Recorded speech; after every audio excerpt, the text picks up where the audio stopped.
All right. So I finally completed and published my first video essay on the Comics Are Dope channel. And I actually learned like 3 lessons, or at least rediscovered 3 things about the process as I reflected. And so I wanted to share them with you because I think you'll enjoy the insights. And so I was really excited to do this video essay. One, because I had been wanting to do like more quality content. I say quality in quotes because if someone finds value in watching something, then it has quality to them, right? Even like the most trash TV, like reality shows, right? There is some intrinsic value to them in that they help people escape and, just enjoy some drama for a little while, whatever, right? So this is not to like downplay any other content creators or any of the content that I've put on the channel in the past, but I wanted to make more highbrow or quality content. And so this video essay, this first episode of Deep Dive, was a big step in that direction. And so it was a lot of work. As I'm reflecting, I'm like, it was a lot of time spent researching, a lot of time spent writing. And then, so I wrote a script, and then I tried to go straight from writing the script to recording the A-roll, me talking to the camera. And I would like read a little bit as the voiceover, and I'm like, okay, that doesn't flow well. Or there was one point where like the entire milestone comics section didn't exist in the video, but I realized, I can't go from here's the forgotten creator of Static Shock to here's Michael Davis. I had to like tell the story of Milestone. And for whatever reason, that didn't come through in the scripting phase. It wasn't until I said stuff out loud that I was like, oh, that's jarring. So anyway, I wrote the script, rewrote the script, and rewrote the script. Finally got the voiceover recorded, and then started gathering all the pictures and videos and all the evidence that I wanted to show on the screen. And then it finally kind of came together in that last week or so, just a bunch of late nights and just marathon sessions. And so it got done. And the first lesson I learned in the process of making that video was done is better than perfect. A funny thing happened as I was finishing up the video or gathering stuff. I had been watching a bunch of video essay channels just kind of for research and to sort of see how things were being done. And suddenly YouTube started like, recommending a lot more of them, specifically in like the last week to 10 days of my video process. And so what happened was it caused me to like sort of second guess and rework things a lot more than maybe I would have. And it got to a point where I was just like, you know what? I can only do what I can do. Let me just shut out all the distractions. I'm just going to make the video, and then we can worry about making the next one better when the next one's on the table. Right now, we're just going to finish this video. I gave myself a hard deadline. It had to be done by July 31st. I got it done a few days early, and that was exciting in itself. So I went ahead and got it done. The other part that I wasn't expecting was just the copyright issue. So I uploaded just a little preview just to tease the channel members, and YouTube claimed that up real quick. Warner Brothers was like, hey, that's an episode of Static Shock. So, you're not getting any money from that. Not that, we're going to get a bunch of money anyway, but I was like, I don't want the video to get taken down.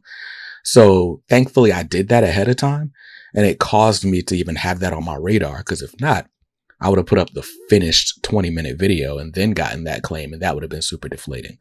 But anyway, a lot of working, a lot of reworking. I didn't realize how much work this video was going to be outside of the research process. And, what I came to was done is better than perfect. There were so many, by the time the video came out, all I could see were all the mistakes I made. Specifically, I hated like that I did not really engage with the camera very much. Like I was just straight up reading. And even the parts where like I knew I wanted to like my face to show up on camera, I would look at the camera, but then I would look back at the script too quickly. Like I didn't like pause for effect. Like that. I didn't, I didn't do any of that. And I realized it, a little bit too late in the process to fix it. I was like, if I re-record this, I'm just not going to.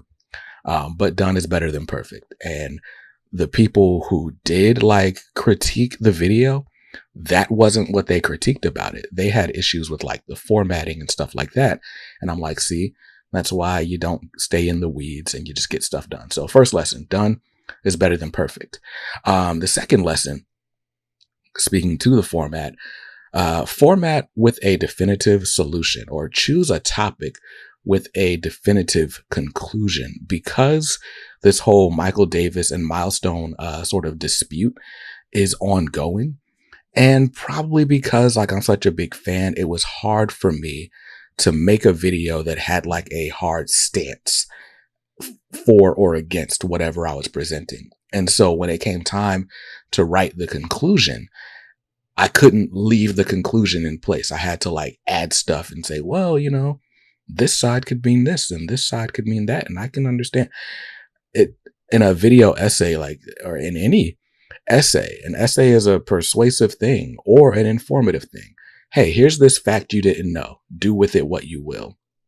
And my video was like, here's this fact you probably didn't know, and here's how it ended up being a fact, even though it's not a fact or whatever. And hey, by the way, this could be that and that could be that, but hopefully everything works itself out. And that was the video. So the format, if we're going to do an essay, I should choose something with a more definitive conclusion, or I need to like make it a definitive conclusion and be like, look, if somebody gets mad, then they can come and defend themselves in the comments or whatever if they happen to see it, and we can, have a conversation at a later date. So that was the second lesson I learned. Pick something with a definitive conclusion, or at least make yours feel more decisive. If I had cut the video before my talking head portion at the end, I think it would have been a bit more impactful, even if I think it might have been a bit misleading to the Milestone founder. So I should have found a way to work that in throughout the video so that I could end it right there. So that was the second lesson I learned. And the third lesson I learned was you only control the inputs and the outputs are not one-to-one. So if I were playing basketball and I shot a three-pointer and I missed that three-pointer, there are a lot of different factors that I could work on to hopefully make the three-pointer again. Maybe I didn't bend my knees enough and get enough lift or thrust from my legs to propel the shot forward. Maybe I didn't hold the basketball in the right spot. Maybe my hand was a little bit too far this way and my elbow wasn't squared up. And, I didn't get the shooting motion. I didn't follow through. Like, there's so many different things I could adjust. So if I miss a shot, I can go back to the gym, work on that shot a bunch of times, get the shot mechanics in, and hopefully make them at a higher percentage next time, right? With YouTube, I could adjust any number of those things, and the result that I'm looking for, i.e. a made basket, does not come. Because in this point, the result is views. And the YouTube algorithm is not something that's necessarily known by a bunch of people. And it doesn't work for every channel the same way. That is to say, just because person A's video essay got 1,000 views doesn't mean yours will. And part of it is your past audience and how they've responded to things before. Part of it is, the topic. Is the topic you chose interesting enough? Is the thumbnail clickable? Is the title formatted well?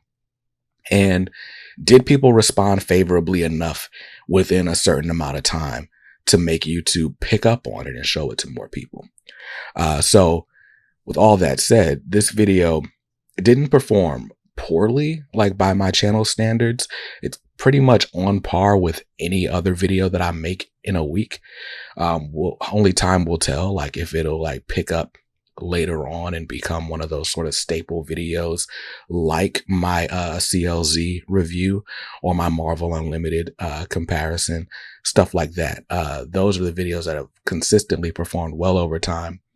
And that's typically because people are searching for how to solve that problem or whatever. But For YouTube, you can't get caught up in the results. Like, you can hope for results, but you can't judge yourself by them. You can only control the input. And so all I can do is make the best video that I can make at a given time. And, I have to be able to live and die by my work and not the result of my work, because it's not a one-to-one indicator of the value of my work, if that makes sense. So I can't lie. I think I definitely was putting a lot of pressure on myself to make this video like some sort of a boost for the channel, because I had been wanting to take this more serious approach for so long. And so part of me definitely wanted this to be like a hit out of the gate. But it's not a realistic expectation to set for yourself. And it's not a healthy one, if I'm being completely honest. So yeah, that was lesson 3. Don't put pressure on the performance after the fact. Make a video that you're proud of and then stand on that video. Now, like I said, there's definitely lessons that I've taken that I will take into the next video. Like, for example, I could just like memorize a paragraph of the script, deliver it straight into the camera, and then stop it and do a bunch of takes that way and assemble it later, right? I don't have to read straight through the script. You would not know the difference if I, jazzed it up in editing. And the editing definitely adds a lot to a video essay. So that's, a takeaway for next time. So now the question, of course, is what do I talk about next? Like I said, I did not anticipate or properly plan for the amount of work it would take to get a video out like that. But I do like that format of video. It's just not something I get to do on a regular basis. So I think the next deep dive will be some sort of a story review, or like, hey, here's why this book changed the world, or something like that. I don't know exactly what topic I'll choose. What I would do, one thing I want to do at some point in the future is a retrospective of the life and times of Scrooge McDuck, because I've never read it. And it's had some controversy around it recently. But yeah, playing the YouTube game means trying to pick a topic that is niche enough that no one else has necessarily covered it well, and broadly interesting enough that outside people will watch it, right? Because if not, the only people that are watching are the people who are already watching, and they were going to watch it anyway. So there's that aspect of the YouTube game. But all in all, I'm just excited to have gotten my first video essay done. Like, it was a goal that I had for myself. After Skip passed, I was like, I've got to get back to making the content that I said I wanted to make and that he was so excited about, and so on.